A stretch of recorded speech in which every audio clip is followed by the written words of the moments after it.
Rudy, Rudy, Rudy, Rudy, Rudy. This was the chant that broke out and echoed over the University of Notre Dame, their football stadium, as Daniel Rudy Rudiger came onto the field for the first and only time to start and play with the University of Notre Dame football team. Walking onto that field for him was no cakewalk. It wasn't easy. It took everything in him just to even make it onto the field. And all the moments that had led up to that day were no easier. To get to start on that down, Rudy had to watch his best friend die in a tragic accident at a factory. He had to overcome being homeless. He worked for years struggling to read, being dyslexic, and was rejected 3 times to being admitted into the University of Notre Dame, getting admitted on the 4th time. He had tried out for the football team at 5'6" and 165 pounds, and he barely made the practice squad. And he played and showed up for this practice squad over and over again, and year after year after year, he had been passed over from starting until this game. Leading 17-3 against Georgia Tech in the 4th quarter, Rudy still had not been called in. His coach did not want it, even as he approached the final game of his final year at Notre Dame. But the stadium, knowing his desire to get on the field just this once, started chanting, "Rudy, Rudy, Rudy." And he was finally called in for one play. Last play of the game. The ball was snapped, the quarterback took off, and Rudy had his chance going after the quarterback. And by the time the whistle blew, Rudy had the quarterback in his arms on the ground. He had sacked him. The crowd erupted, and one of only 2 times in the University of Notre Dame's history, Rudy got carried off into the sunset in the arms of the fans that took over the stadium. He had been victorious. Rudy is an example for you and I today of how we can keep pressing forward in our spiritual life as we try to receive our final victory in the Lord. I love Rudy's life because for Rudy to get to that place, for him to get that sack, for him to even get the chance to play on the field, he had to see his life being victorious before anyone else saw it. He saw it to the end game. He saw it to the conclusion before anyone else around him, and believed that he would receive victory. And because he kept pressing forward, and because he never gave up, he experienced it. For you and for me, though we're never going to have a shot playing at the University of Notre Dame, we have a similar challenge in our life. We are called by Scripture to walk in faith and to look forward to our final victory. The day where Jesus Christ will return to the earth and make everything right and will rule and reign with him. We have to walk by faith in this journey. We haven't seen the final victory yet. We have to envision it before it's even happened. And we have to believe that God will bring it to pass. And we have to hold on to that vision in every season of our life. And allow that vision to keep propelling us forward and to keep seeking after the glory of God as we receive our final victory. When we lose that vision of what's to come, when we lose the vision of the Lord returning in glory, it inevitably causes us to shrink back in our boldness for the Lord in our lifetime here on earth. It causes us to just get through life, just go through the motions, and not live the victorious life that God desires for you and me in the Lord. So I want to remind you today of your final victory that's coming. And between this day and that day, I'm going to call you this morning and call myself to always keep pressing forward for the Lord as you wait for your final victory. That's my simple encouragement to you today. Always keep pressing forward as you wait for your final victory. And so the question for us becomes, what do we have to overcome as we press forward to that day in this life? And I love how Elijah, through his life and through how he finishes it, shows us how we should never give up. I want to remind you of where we're at this morning. We've flipped to a different book, if you hadn't noticed. The last week we wrapped up talking in the book of 1 Kings. And just as abruptly as Elijah had shown up on the scene in 1 Kings, the book moves on. It begins to talk about other events and other details in the life of the history of Israel. But we're reintroduced to Elijah in a different book of the Bible, 2 Kings. And in chapter 2, we see a vision of what's about to take place in the life of the prophet. The end of Elijah's ministry is at hand. He's been faithful. He had witnessed God do the seemingly impossible in and through him, one mighty miracle after another, over and over and over again.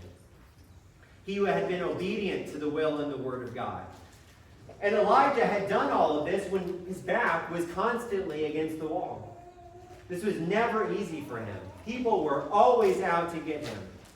His life had always been at risk because he was being hunted down, because people wanted to take him out, because he stood and spoke for the Lord when it was unpopular. He lived as a man on the run, but very soon he wouldn't be running anymore. Though the end was drawing near for Elijah, he never stopped pressing forward for the glory of God, even though he could have. He never let a moment of ministry opportunity pass him by, because his life was captivated by the Lord, receiving his full glory in and through Elijah's life. So right before we pick up in 2 Kings chapter 2 today, in 2 Kings chapter 1, the Bible helps us to understand one final challenge that Elijah receives before he's received up in glory. A wicked king ascends to the throne of an area called Samaria. He's a ruler. And in a day, in history and time, this king falls through the ceiling, the lattice of one of his chambers in his palace, and he's facing his own death and demise. And as he faces the end and does not know where else to turn, he calls out to one of the false gods we've been talking about in 1 Kings, known as the Baals, in an area called Ekron. He calls out to this god and says, "Oh, Baal, would you save me?" And at the leading of the angel of the Lord, Elijah goes to meet this man he's never met, to confront him in his sin. And when he shows up to meet this king, Ahaziah, he has a very, very simple message. He looks at the king and says, "There is a perfectly good and true God in Israel that you could have called upon in your moment of need. And because you did not call upon him, you will surely die." It's not a popular message or one that will help you make friends. And so once again, Elijah was on the run. This king gets his guard, his kind of chariot together, his soldiers, to go after and hunt this man and take him out for what he said. And as Elijah is once again on the run, the king dies just like the word of the Lord said would happen. And when Elijah is backed up into a corner one last time, he calls out to God, and fire begins to fall on these pursuers, just like it did on Mount Carmel. And when the fire begins to fall, all these men take off in the other direction and run away. And from that moment, when the pursuers leave, Elijah begins to look with expectation toward heaven and is ready to go and be with the Lord. He finished his race well. He left nothing on the table. He didn't give 40%. He was finally ready to go. But there was only one problem with this picture-perfect moment of his deliverance. And that was Elisha. the man he had spent pouring into for years and years up to this moment. Elisha was not ready to let go of the man who had invested in his life. He was not ready to let go of his father in the faith. He was not ready to give up the ministry partnership and the relationship that they had built together. He wanted everything to stay just as it was. So we can learn something this morning from the failures of Elisha in this moment. Here's what we can learn. Keep pressing forward toward your final victory, even when you are not ready to leave the past behind. This is how we're called to keep pressing forward. Listen to what 2 Kings chapter 2, verses 1 to 2 says. It says, "And it came to pass, when the Lord was about to take up Elijah into heaven by a whirlwind, that Elijah, when he went with Elijah from Gilgal. Then Elijah said to Elisha, 'Stay here, for the Lord has sent me on to Bethel.' But Elisha said, 'As the Lord lives and as your soul lives, I will not leave you.' So they went down to Bethel." There are two significant locations in the Bible known as Gilgal. The first was the place that the nation of Israel commemorated 12 stones declaring God's faithfulness in the book of Joshua. In a miraculous way, under the leadership of Joshua, the waters parted and the nation of Israel walked through on dry ground. And when they got to the city Gilgal, they commemorated God's faithfulness with 12 stones. It was in this place that the nation of Israel circumcised all the young men who had been born into the wilderness wandering and were stepping into their covenant faithfulness of God. It was in this same city that the nation of Israel, for the first time, celebrated the Passover outside of Egypt. It was the place that Saul was crowned the first king over Israel, and for many years it remained a place of worship dedicated to the one true God of Israel until it was eventually given over in idol worship. The second Gilgal is where we meet Elijah and Elisha this morning. Another significant site where the Lord was at work. The city of Gilgal that they're in was near the city of Bethel. And Gilgal was a city that 2 Kings describes as being filled with many prophets. So Elijah is not alone anymore. He's not at a place where he's standing alone speaking for the Lord. He's being led to city after city where there are many other witnesses and people who are testifying to the one true God, even when they have to stand in the strength of the Lord because it's unpopular. It is in Gilgal that Elijah attempts to separate from Elisha for the first time. They had walked together for many, many years, day in and day out, from sunup to sundown, seeking the Lord together. And the journey between Gilgal, where they're at, and Bethel is very short. They could go and come back quickly. Elijah could go on his way and come right back to Elisha. But Elisha in this moment was not ready to let go because he knew if Elijah went on his way, he would likely never see him again. Listen to what it says at the end of verse 2. It says, "But Elisha said, 'As the Lord lives and as your soul lives, I will not leave you.' So they went down to Bethel." So Elijah makes it clear, I'm trying to get out of here. I'm trying to go on my way. I need to take a step back for a minute from this relationship and get going.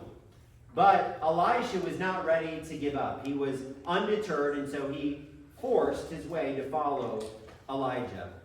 He continues to follow him even though it wasn't what he was supposed to do. Listen to verse 3. It says, "Now the sons of the prophets who were at Bethel came out to Elisha and said to him, 'Do you know that the Lord will take away your master from over you today?' And he said, 'Yes, I know. Keep silent.'" So once Elijah and Elisha arrive in Bethel, Elisha receives a gut punch of a question. It's finally out in the open what's about to happen. The cat's out of the bag. These prophets know your master, the person who's invested in you, is about to be taken up to heaven. You know that, right? Scripture does not illustrate for us how these prophets knew Elijah would be taken away. And it doesn't make it clear how Elisha knew either. But what we can assume is that these were all godly men seeking the face of God and his will. And in this moment, the Lord in his kindness chose to reveal to them what he would do before he did it. To begin to prepare them for what was about to take place and the loss of that relationship. In a superstitious kind of way, Elisha responds and he's like, don't even say it out loud. It's going to happen, okay? It's not going to be changed, but he's kind of like, hey, if you don't say it out loud, maybe it won't happen. Right? But Elisha, there's no other way to say this, was in denial. Okay? Many of us have been there before. Watch how this plays on. Look at verses 4 to 5. It says, then Elijah said to him, Elijah, stay here, please, for the Lord has sent me on to Jericho. But he said, as the Lord lives and as your soul lives, I will not leave you. So they came to Jericho. Now the sons of the prophets who were at Jericho came to Elisha and said to him, do you know that the Lord will take away your master from over you today? A new city, a new call, and a new attempt to part ways. Elijah tries to leave Elisha behind, but Elisha is unwilling to go. And when Elisha arrives in Jericho, he meets another set of men with the exact same question. God's got to be in this, okay? You don't go from city to city and groups of people who don't know you ask you the same question to the very T. God's trying to get him to understand what's at happened. Elijah is about to leave the earth. But Elisha is stubborn, just like me. All right, listen to what happens in verses 6 to 7. It says, then Elisha said to him, stay here, please, for the Lord has sent me on to the Jordan. But he said, as the Lord lives and as your soul lives, I will not leave you. So the two of them went on, and 50 men of the sons of the prophets went and stood facing them at a distance, while the two of them stood by the Jordan. Elisha and Elijah look upon a different set of prophets, but this time, no question comes from the men. They don't ask what the last two sets have asked because it's so obvious what's about to happen in this moment. Words don't need to be spoken. Everyone knows what's about to take place. But before the departing of Elijah happens, one last miracle is in place. Elijah looks at the same river, the Jordan, that the Lord parted for Moses and Joshua years ago. Two men of God. And as Moses and Elijah walked through dry land, by the time they got to the end of it, it had signified that the leader, the man of God of Israel, Moses, had given his authority to Joshua. The transfer of leadership had happened. And in this moment, the same miracle happens. The waters are parted, the men walk through, and by the time they get to the other side, a new man of God is in place, Elisha. From this day forward, he would be the mouthpiece of God. And the transfer of the prophets had taken place. That's why in verse 8 it said, now Elijah took his mantle, rolled it up, and struck the water, and it was divided this way and that, so that the two of them crossed over on dry ground. But even as they walked together, and even as they got to the other side, Elisha was holding on to Elijah with everything he has because he didn't want to lose him from his life. And even though these are two people, Elijah represents for you and me often our desire to hold on to things even when the time has come to let them go. We remember how the Lord moved in our lives a year ago and don't want to keep pressing forward into something new because we're clinging on to what happened in the past. We might hold on to a relationship with someone years after its expiration date. And it keeps us from pressing forward into something new with the Lord. The list goes on and on. So my question for you this morning is, what are you struggling to let go of that is keeping you in the past while God is calling you into the future? Most of us do this in one way or multiple ways our entire life. We cling onto something when God is leading us into the future, and it prevents us taking the step from pressing forward.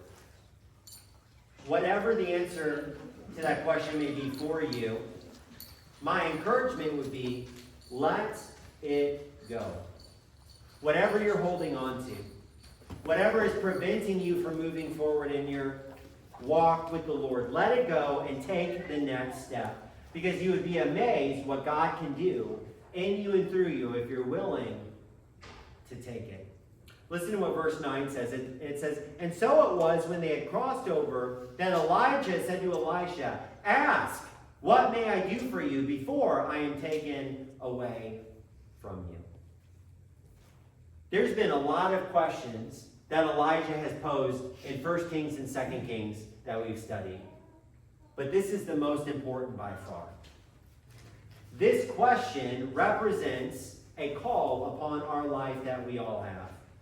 We have a limited amount of time on this earth before we are one day taken away, just like Elijah. Though we will leave this earth differently than he did, we have a limited amount of time from this day to that day. And on each day of our life, God is calling us to ask, what may I do for you? How do you want me to work? What do you want me to accomplish through your life with the time that you have on this earth? The problem is, most of us do not recognize that this question is on our life. Most of us don't know what to ask if we recognize the Lord is calling us in this way. Or for those of us who do answer, many of us ask for the wrong things in life. But I love how Elisha responds to this question. He shows us the kind of heart that we should possess when the Lord says, "What do you want me to do for you?" Look with me at verses 9. Listen to what Elisha says to Elijah. He says, "And so it was, when they had crossed over, that Elijah said to Elisha, 'Ask, what may I do for you before I am taken away from you?' Elisha said, 'Please let a double portion of your spirit be upon me.'" I love this answer from Elisha. And the reason I love it is because Elisha had seen the miracles done through Elijah's life over and over again. He knew the hand of God was upon Elijah. Elijah could have asked for anything to be done. Anything he could have dreamed of, and he would have known it likely would have come to pass. But what Elijah asked for is for God to use him, for God to move in his life.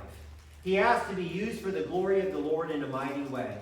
And he knew the challenges he would face as he served God, and so he asked to receive double the anointing that Elijah had received on his life, double the blessing, double the strength that even Elijah had received. He was essentially saying, "God, even though I can ask for everything in this world, I'm asking that you would use me." And then verses 10 to 11 says this. "So he said, 'You have asked a hard thing.'" This was Elijah's response to Elisha. He's saying, "What you are asking me is really, really difficult to do. Nevertheless, if you see me when I am taken from you, it shall be so for you. But if not, it shall not be so." Then it happened as they continued on and talked that suddenly a chariot of fire appeared with horses of fire and separated the two of them, and Elijah went up by a whirlwind into heaven. The man of God was carried away without facing death. But the reason that Elijah said this was a difficult thing for you to ask, because Elijah did not have the authority to grant the double blessing on Elisha's life that could only come from God. He didn't have the ability to grant what Elisha asked of him. But in faith, Elijah hoped and believed that in response to his faithful life, that the Lord would be gracious to Elisha. That's what he hoped for. And instantly, after he says that Elijah was snatched away into heaven, and one of only 2 men in all of history that never died, Elijah received his final victory. He was caught up into heaven to be with the Lord.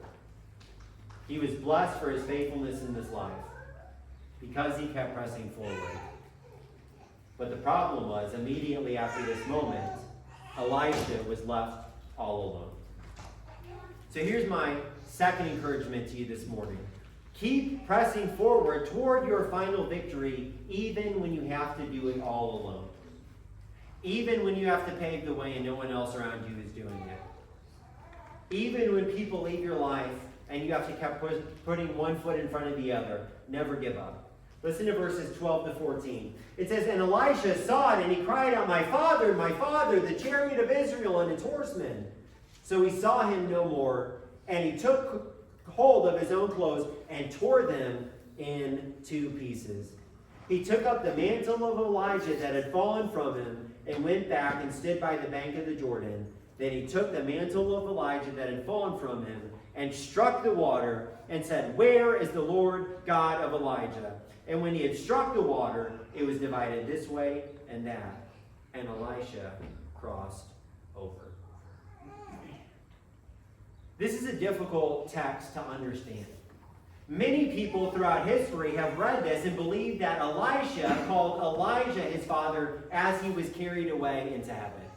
They believe that's who he was calling to in this moment. It wouldn't be an abnormal interpretation. Many people throughout the Bible use this term for their spiritual mentors. They would call them a father. But many people have struggled to understand why Elisha stated that Elijah was the chariot of Israel and its horsemen. The statement doesn't make any sense. Something weird to call someone else, even if you love them. I believe something more is at play here. I believe that in the moment Elijah was carried away into heaven, he was not calling out to Elijah, but their spiritual and ancestral father, Jacob, who would later be called Israel in his life. Remember him? The man who wrestled with the angel of God all night?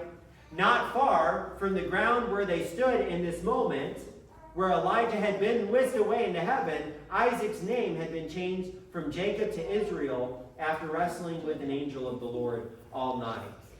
And not far from the ground they stood in another location, the angels of God had met with Jacob and named the place Mahanaim. It was a Hebrew word that meant 2 camps. And the 2 camps in the scene were the family of Jacob and the angels who were called to keep charge over their family and protect them.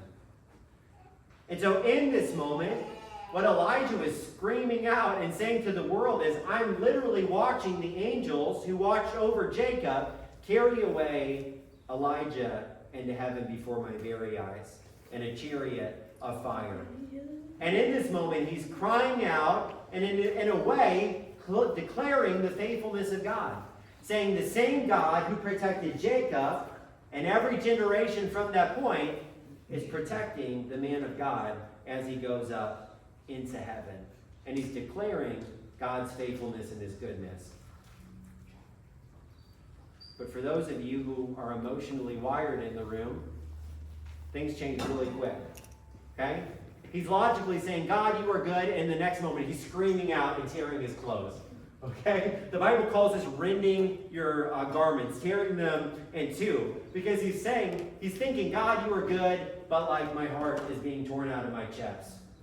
This is awful. I'm in anguish. I'm screaming out to God because I'm watching the person who invested more in my life than anyone else being taken away. As Elijah was ushered into his final victory, a flood of emotions washed over him. And I recognize in this moment that even though this is way more dramatic than anything we'll ever experience in our life, many of you are experiencing or have experienced the same pain that Elisha did in this moment, and you feel like you are all alone. You've watched the people that you love depart from your life or depart from the earth. You have buried a husband or a wife. Your children have left you. You have lost friend after friend over the years, and you feel isolated.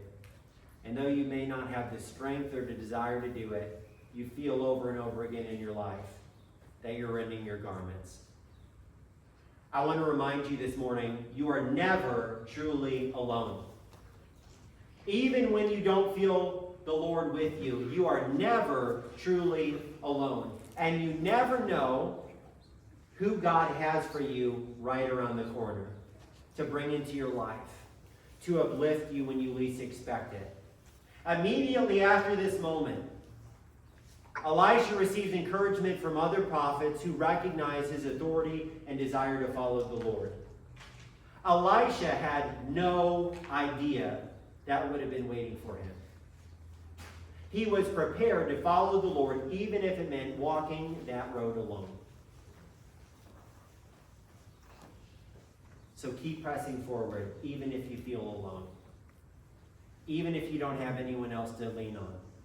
Even when you feel like there's no one who cares about you. Keep putting one foot in front of the other. Keep pressing forward into the Lord, because you are never truly alone.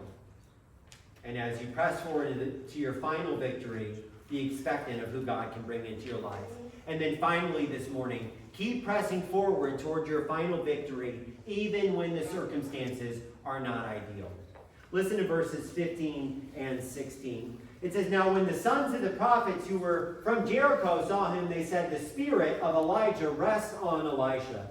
And they came to meet him and bowed to the ground before him. Then they said to him, 'Look, now there are 50 strong men with your servants. Please let them go and search for your master, lest perhaps the Spirit of the Lord has taken him up and cast him upon some mountain or into some valley.' And he said, 'You shall not send anyone.'" So the people who are devoted to God and speak for him, they saw something that was so fantastic and unbelievable, they're struggling to believe it happened. They're like, maybe a big gust of wind came and carried him a few hundred feet up in the air and plopped him right on the top of Mount Carmel, or another mountain around here. We got to go find this guy, because there's no way he went all the way up into heaven. And Elisha's like, "Guys, you're wasting your time. Let it go. It's time to move forward." And he says, "Do not do this. Don't go after him. He's been taken away." The circumstances of this situation are not ideal for starters, the place that they're at. They're around people who are struggling to believe what God has just done, and Elijah had followed the Lord's leading into Jericho. Elisha followed a short distance beyond in the scene that we had just read, to go into beyond the river Jordan. And after the search for Elijah begins by these men, Elisha recognized he needed to head back to Jericho.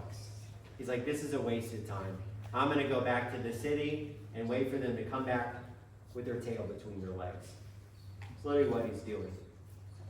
Elijah would have spent a lot of time waiting alone, though, because hundreds of years before, Joshua, the man of God who had stepped up after Moses had walked over the same river these men had just did, Joshua had declared a curse on the city of Jericho and said, anyone who ever tries to rebuild this city will be cursed by God. And what we see is in 1 Kings, this came to pass. The man who tried to rebuild it, a curse fell on his family, and awful things started to happen. But the city had literally begun to be rebuilt just a few years before Elijah and Elisha had shown up on the scene. And it had literally been a ghost town for years and years. So Elisha would have been spending a lot of time alone. There wasn't really anyone around.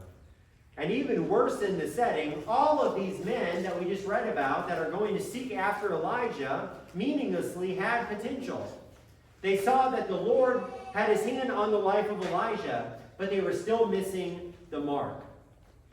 They had their head over their shoulders looking back at the past and weren't ready to let go. Even though they could have set off on their way and begun to do mighty works for God. Even though they could have gone back to Israel and begun to declare the Lord's goodness and bring miracles and do mighty things, they're looking for the old man of God when a new one had arrived. They were not yet fully grasping how the Lord was at work all around them. And these men, called by God to serve him, and their 50 strong servants, eventually came back. Listen to verses 17 to 18. It says, "But when they urged him till he was ashamed, he said, 'Send them.' So he kept pressing Elisha, even though he didn't want him to go, say, 'Come on, we got to go find them. Let's get after it. Let's keep going.' And Elisha finally relented. He said, 'Go ahead.' They went off. They searched for 3 days, but did not find him. And when they came back to him, they stayed, for Elisha had stayed in Jericho. He said, 'Did I not say to you, do not go?'"